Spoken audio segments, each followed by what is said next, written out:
We will start our discussion with a bit introduction with the Berkeley Me initiative with myself as a global women foundation in order to achieve some common objective which we feel are really important. So the foundation is actually focusing on certain points, these objectives. That the first objective is legislation, which is really important. If you want to bring a change in a country, you have to change the management, the leadership, and the thinking at the top. If you change your political systems, your politicians, your ruling class mentality, if you build women focus and women prosperity and women health care, women education and opportunities for women and the protection of women, things can change. So that's why we start our objective with the legislation. We sit with the governments. We discuss if they have infrastructure, they have legal frameworks. Is there any law which is an obstacle in the progress of a women? Are they taking it as a priority as they give priority to the other sectors? Are they only busy in bringing investments in their country, or is really they are working on their social infrastructure? This is the most important point that we should focus on. So we discuss with governments, we sit with them, we negotiate, we try to find ways where women can be more, where women can get more opportunities in terms of all these sectors that I explained you. Our next objective is, of course, achieving like we want to focus on, we are focusing on women entrepreneurship. We want women to lead from the front because already we saw that there are a lot of women and the proposition between men and women is changing. The challenges, the cost of living and the standard of living are changing. So we need women to be self-employed, making their own money, not dependent on anyone, financially independent. So for that, we are focusing on women entrepreneurship. So we try to create those projects, we try to create those funds in collaboration of different stakeholders that can, where a woman can approach. Either it's a seed capital, or it's startups, or it's moving into a next phase of SME. So we help women to get these funds without any hassle. Not only the funds, even the expertise, because we know that for a SME startup, we need a very good marketing. They need a good website. They need to have some search engine optimization, because now business is moving on electronically. Even after COVID-19, the business styles has been revolutionized. So, so we give them assistance as business plan, in which we cover the financial plan end to end. We see how the startup will look after 1 year, 2 year, and 5 years. So this is really, really an amazing effort by the foundation, which women, already more than 1,000 women across the globe has been benefit from this effort, and this process will continue for a long period of time. So what we do is we do give trainings, free trainings. We build up them as entrepreneurs. That's also really important. And Berkeley Middle East Training and Berkeley School of Business is really doing a great job. It's money is not an obstacle for you. If you have a business idea, you feel you are really good and you think you are innovative and you are looking for experts assistance, mentorship. We all are available for you. You are just a one website away. Just go on our website, fill the form, and we are there for you for giving you the expertise. So we feel that not everyone can be a self-employed or entrepreneur. I mean, there are different mindsets. Some women want to lead from the front. Some want to be a part of an organization where they can contribute their role. So equally, it's important to create entrepreneurship with employment opportunities. And this is actually vice versa when you create an entrepreneurship for a women. So, I mean, a small setup, you can see they need an admin, they need a small secretary, and as the business will grow, they will need sales team. So 4 or 5 people employment will generate. And this has a multiplier effect. If there are women who is across the globe, and if we know that US economy and any economy is totally dependent on small, medium enterprises, SMEs, startups, and the seed businesses who are just in a conceptual stages, because it create a mechanism of economic development, and ultimately it grow up your GDP as well.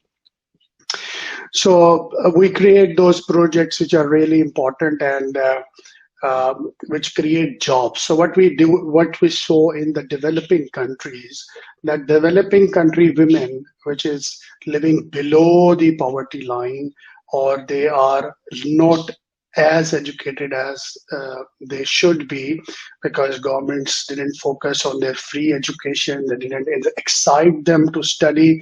It was their role, but they couldn't do that. So the women couldn't prepare herself for her future challenges to add contribution or in the society through the job placements or the work experiences.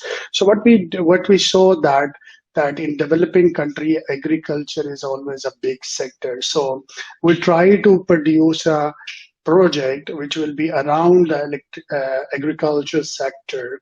This sector we will place, and their women will be first trained, kept, and uplifted in terms of serving that employer better way. So it will be a resource skill enhancement plus followed by a job. So agriculture is really bringing a lot of employment for people.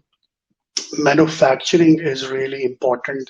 Manufacturing has sometimes there are industries where you need a female hand, which is mostly tender and required for picking, and especially in cotton and other industries. So where women is really needed, yeah, if we skill them and we give them an opportunity to work, so at the same time we can enhance their skills, and on the other hand they can get a job. So agriculture, manufacturing, tourism. If you go to China, for example, you will see most of the tourist guides, the Chinese girls. They are speaking a better English, and they are the one who is actually giving you a tour assistant. So tourism can also be a very good sector.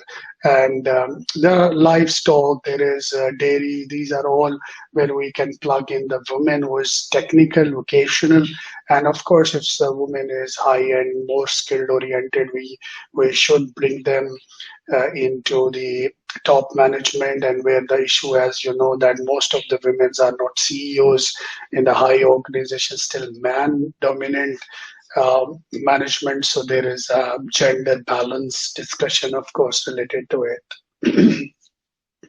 So in terms of job creation, of course, every job requires education. So what we have an objective is that every government should make sure that their women, kids, female, at least, I mean, it's ideal that they can do it for a male and female kid as well, but let's focus on limited resources. We can focus on female education. because we believe that if a female is educated, you educate the whole family. Like the first woman that I interact with was my mother, and she was a fully educated woman.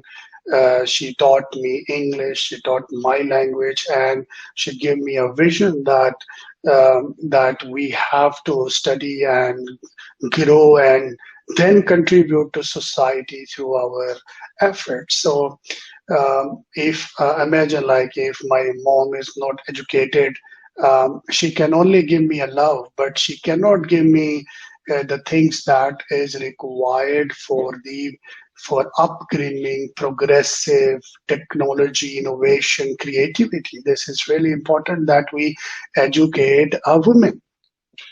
And you see that all the women exploited in workplace harassment and job place issues comes because a woman is suppressed by only that she don't have money, and if there is no money, she is being exploited by a man dominant employer society. At every doorstep she has a problem.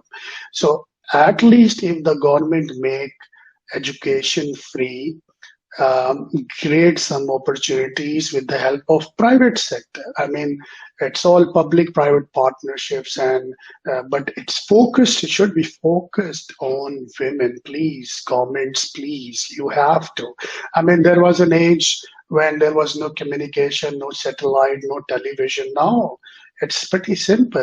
I mean, you have to compare yourself with the best in class. If any country is taking a lead, why they are taking lead? Why can't you? So the women education, getting a free education.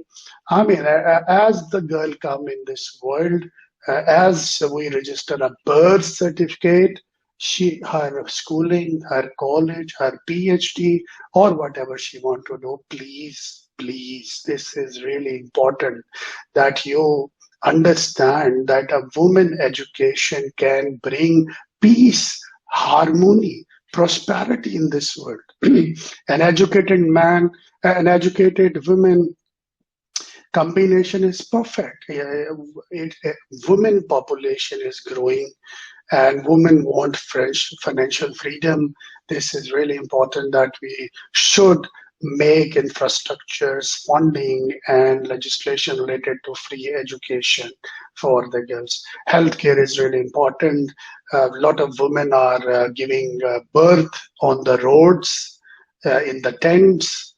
Half of them are dying. This is a miserable situation in some developing countries. We need to do something for healthcare. This is humanity. How can we ignore these things? This is really not, I mean, not humanistic. I mean, everyone is thinking about how to increase the GDP or what is the rate of dollar, how to convert the currency, how to fix the fiscal deficit, how to do the current account surpluses. But no one is talking about healthcare, free healthcare, availability of doctors, availability of medicines. In order to protect a woman's life is really our responsibility as a man. I mean, especially those countries who are Muslim countries. I mean, they should know their Prophet Muhammad, peace be upon him. He said that a man is responsible for a woman, protection, education, and health, and anything that she lives with. It's a concept of this is the way Islam protect a woman through a man, that a man has to do work for a woman, happiness, pleasure, healthcare, and all that things. This is really important. Please come to your objectives, look at yourself, that how much you are thinking when you sleep, before every night. Did you ask this question that have we make a change in a woman life today? Did we do something which will give them a better health care, a free education, and an opportunity for job or opportunity work? This is extremely, extremely important to build a woman, because building a woman is building a nation.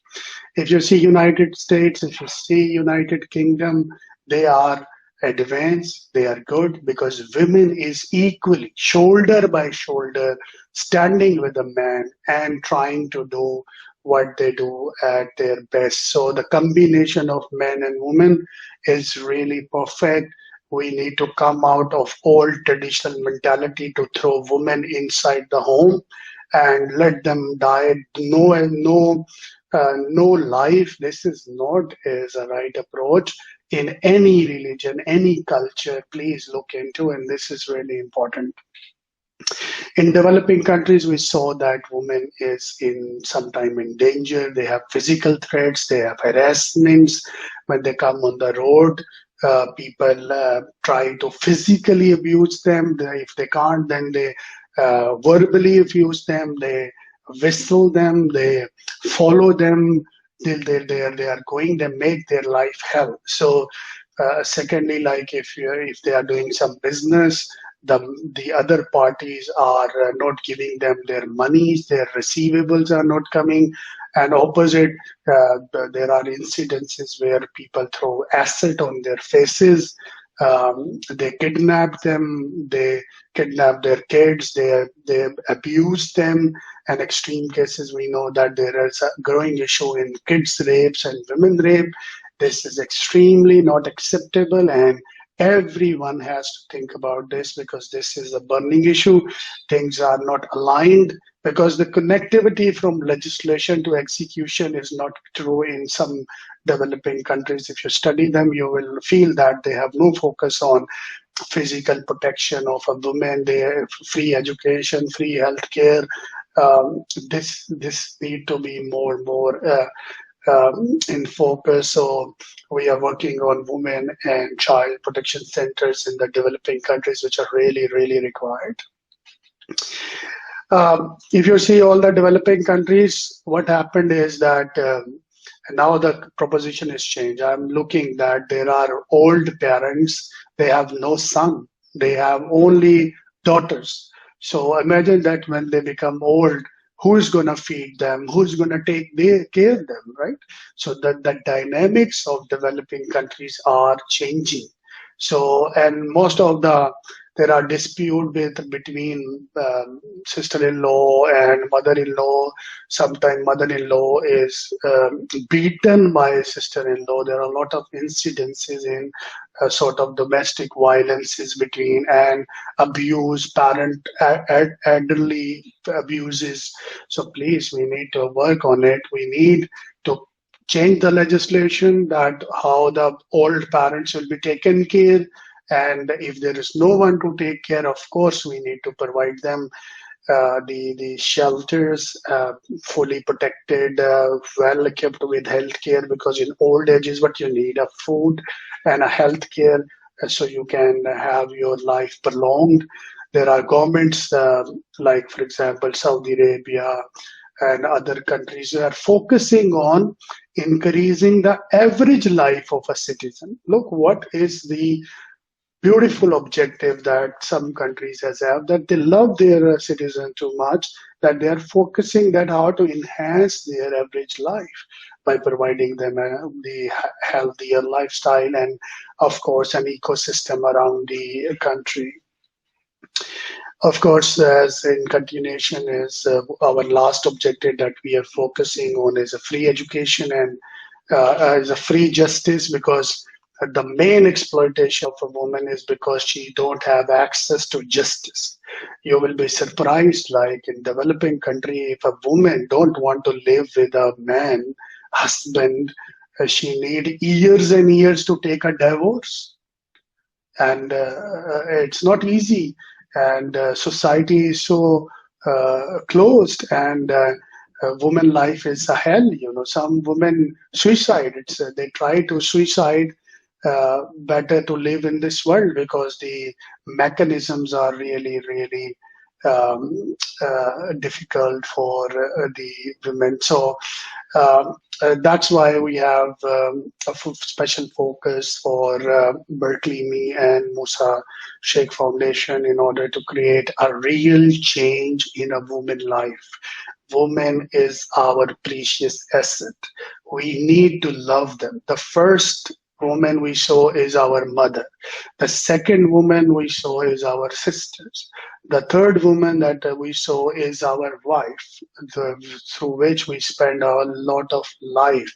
And then the last that we see is our daughter. So a man's life is dependent and it's beautifies with the presence of female. And so female focus is really, really important.